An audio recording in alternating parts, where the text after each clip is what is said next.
interesting talk. You know, one thing I noticed yesterday, I arrived right around lunchtime, the middle of the day. I didn't manage to get lunch, as I'm sure many of you also waited quite a while, didn't manage to get lunch, but it made me think about how much this conference has grown. This is my 4th year up on the stage here in a row, and each year the conference has gotten not only larger, but has included a more and more relevant crowd. Each year, the networking, the crowd that's attracted, the attendees, the speakers, are more and more relevant and involved in many of the critical issues that we as a security community are dealing with on a regular basis. So it's really quite a pleasure to be here.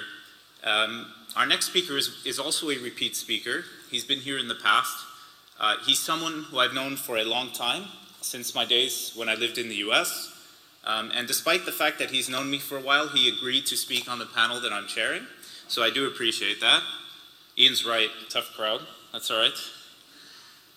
So without further ado, I'd like to bring up our next speaker, Dr. Douglas Maughan, Director of the Cybersecurity Division, Science and Technology Directorate, Department of Homeland Security, United States.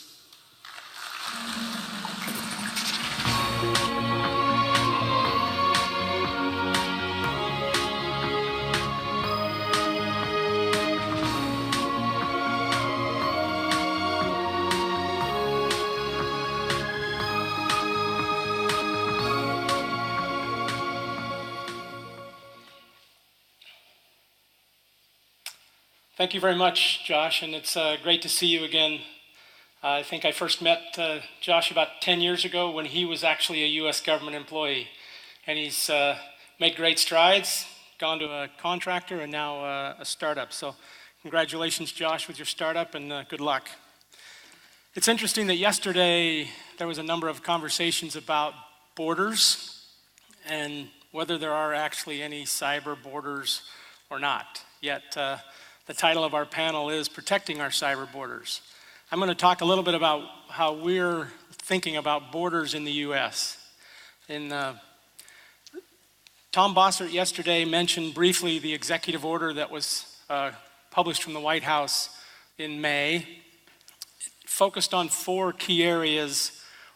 Just as Ian talked about, one of the key areas for us is focusing on our federal network borders. The goal of the executive order is to hold our government responsible for protecting our government systems. We've had a little bit of problem with that in the past, as has been mentioned before. The executive order talks a lot about risk management, and we've been talking about that a lot yesterday also. And last but not least is similar to what Ian's talked about in the UK. We need to change the game here and look at new architectures. We have to push towards more shared services. We have small government departments that we're expecting them to have a CIO or an IT person who actually doesn't know how to run IT. So let's take this to a model where large pieces of the government are protected because we're doing shared services, email, cloud and mobility and other types of things. So that will, we expect, protect our federal government border. Second is the private sector. So Department of Homeland Security has a responsibility to work with the private sector to ensure that their infrastructure is also secure. We have, again, risk management associated with the private sector. What we call our Section 9 organizations, which are private sector companies that have national security significance, sectors like the energy sector, banking and finance. We're also looking at some of our federal policies and how we actually work together with the private sector. And we want them to be successful and make money, but at the same time ensure that our infrastructure is secure. One of the biggest problems we've seen and continue to see, of course, is botnets. And so there's a strong initiative coming out of the White House to look at defense against botnets. We're also looking at electricity disruption. Our biggest concern, of course, is the electric grid goes down. Almost everything else is reliant on electric and the electricity. And the last, of course, is our Defense Department.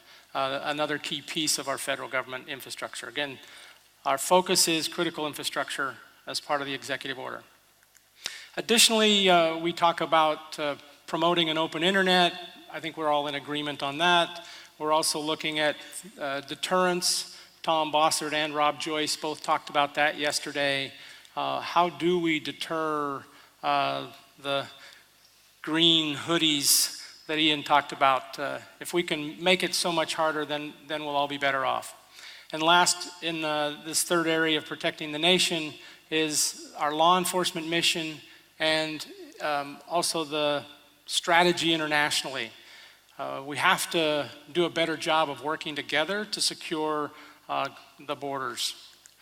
Our last area is workforce. There's been some discussion about that, not as much as I would have expected, but in the end, everybody has a shortage. It's great to see so many people out at the conference, especially younger students and some of the parts of the conference for high school students. I think we can't start soon enough with creating the next generation of cyber defenders. So this is our executive order that was discussed briefly yesterday, how we're going to secure our borders. I'm a science and technology guy. I fund research and development. And what we're trying to do is be part of the next generation of technologies to secure the border. If you think about the way we work, we take requirements, we get those from the government, we get those from industry. Our job is to build new technologies. I fund startups, I fund academics, I fund labs, and we create new technologies in the list of technical areas that are at the bottom of the screen. And what we try to do is to take those technologies and commercialize them.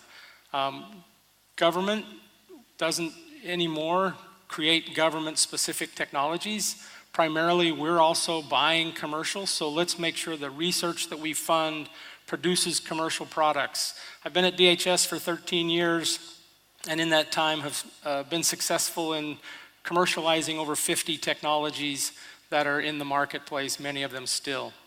So I'm going to talk about a number of areas in critical infrastructure. So we have produced a research and development critical infrastructure and security plan. It has been published, as well as an implementation roadmap.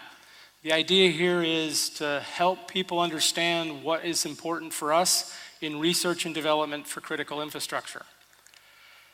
5 major areas. There are some foundational understandings that we need to have about critical infrastructure systems and how they need to be secured.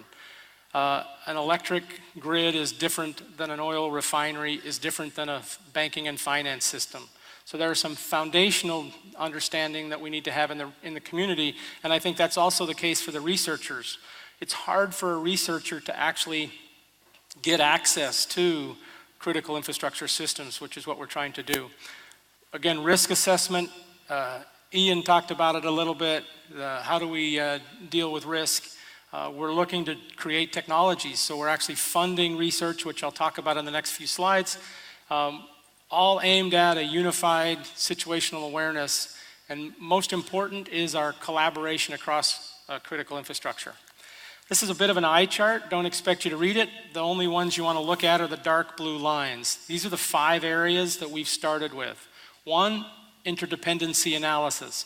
How does one critical infrastructure impact another? 2 is the issue of position, navigation, and time. GPS or other types of positioning systems that are vulnerable. All of our critical infrastructure are relying upon a secure time, and there are some vulnerabilities there.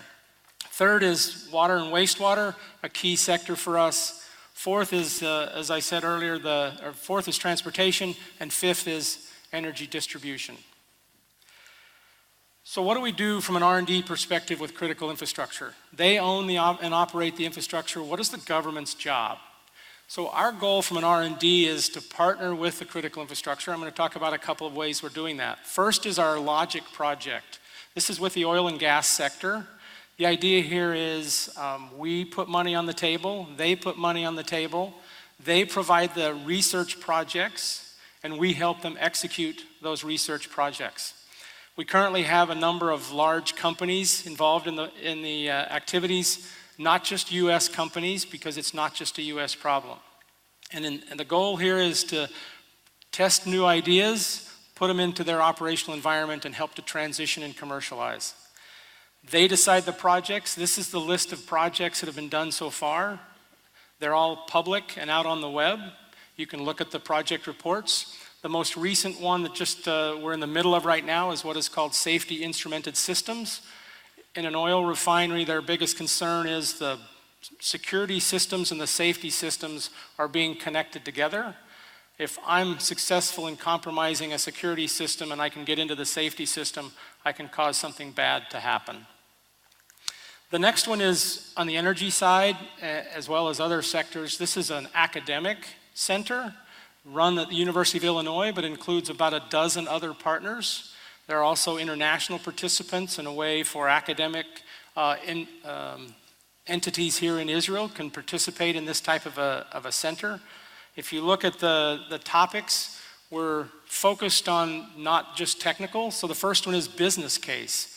What is the business case? How do you make the argument for the sector and for some of these companies to invest in the security and cybersecurity of their systems?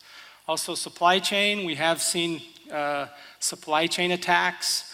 We don't want to see those in critical sectors. We're also looking at, again, interdependency analysis and communication. Our third key one is a recent project that just got initiated with the finance sector. So we're actively, jointly with the Department of Treasury, funding new technologies to bring into the finance sector in a commercial consortium structure. So we have a contracting authority, it's called an other transaction authority, that allows us to produce rapid contracts with the commercial partner. The finance sector has identified their 5 key areas in the middle of the chart here. Software, they're concerned about their software, as should everybody. Dynamic defense, network characterization, malware detection, and insider threat. The expectation here is over the course of the next 5 years to spend somewhere around $10 million a year with the finance sector to bring solutions to them. This is open to anyone, including small business, startups, etc. The last one I'm just going to talk about is I'm a huge believer in the international activities. This cybersecurity is a global sport. It's not a US only problem. We have been working with the 14 countries that are shown here and have a strong engagement with Israel, which I'll talk about. So how are we doing this from a research and development position? We're doing bilateral R&D. Our first one was released last month with the Netherlands, and it's one is in industrial control systems. The second topic is in denial of service defenses for DNS. Why do I tell you this? Well, we're in the middle of discussions with our partners here in Israel, and the expectation is, based on conversations yesterday, we hope that by the end of the year, we'll be announcing a similar type of research project between the US and Israel. So what have we learned over the last decade or so? First, you have to build and keep trust. It's always difficult for the government to build trust. A lot of the private sector doesn't trust the government. Once you build that trust, you have to keep it. Everybody has to have skin in the game. So it's not just the government doing this. Industry has to bring money, people, resources to the table. We have to work together to secure our borders. Again, money's not important. It has to be something that is challenging, hard problems for us to solve. If companies can do it quite easily, they should just go do it. We want to join from the government side to solve some of the harder problems. Fourth is deliverables. You know, there have been, for a long time, a lot of what I will just call partnership talkathons, where everybody gets together to discuss the problem, but nobody actually delivers anything. So you've got to produce some deliverables. And last but not least, there are a lot of models for how this can work. We have discovered that having government as the center hub doesn't work. What has to happen is the government really just needs to be a seat at the table. And as we do that, we'll be able to secure our cyber borders. Thank you very much.